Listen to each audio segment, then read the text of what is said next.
اذا كان هو مش معترف باجازه عيد الاضحى، واخد بالك؟ اقول له افتتاح بس والله على رايك نحاول برضه، نحاول، ده مديرنا جميل. آه.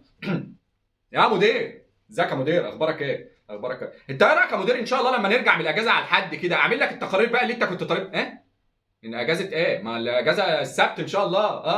افتتاح المتحف بقى، كل سنه وانت طيب يعني. متحف ايه؟ انت بادئها من بدري كده. متحف يا مدير، متحف المصري، وانت من بلغاريا ولا ايه؟ ده الدنيا مقلوبه يعني. ازاي ما تعرفش حاجه؟ الافتتاح العصر. هو ايه ايه الكلمه دي اصلا؟ ايه الافتتاح اللي العصر يا مدير؟ وانا بكلمك عن بلبن هيفتح فرع جنبنا، ايه اللي انت بتقوله دي؟ انا بقول لك 7000 قطع اثريه وبتاع ورؤساء والدنيا مقلوبه، وانت هو اللي نص يوم يا مدير؟ واحنا بننقل عفش توت عنخ امون؟ احنا هنهزر؟ بقول لك افتتاح متحف.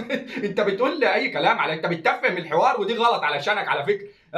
انا مش عارف، انت ولا معترف بمتاحف ولا اعياد ولا اي حاجه، انا مش فاهم دي ايه. شايل الورقه بتاعت الاجازات اللي في الاجازه، انت شايلها من دماغك، انا مش عارف ليه. والله ما اعرفش ايه اللي بينك وبين الاجازات. استغفر الله العظيم يا رب. اللي وزير قايل، الوزير قايل وكاتب القطاع النيل ايوه احنا انا ان شاء الله اجازه يعني، ان شاء الله يا مدير يا جميل. معلش كان ليها طلب تاني بقى، نقبض الخميس. الله يسترك.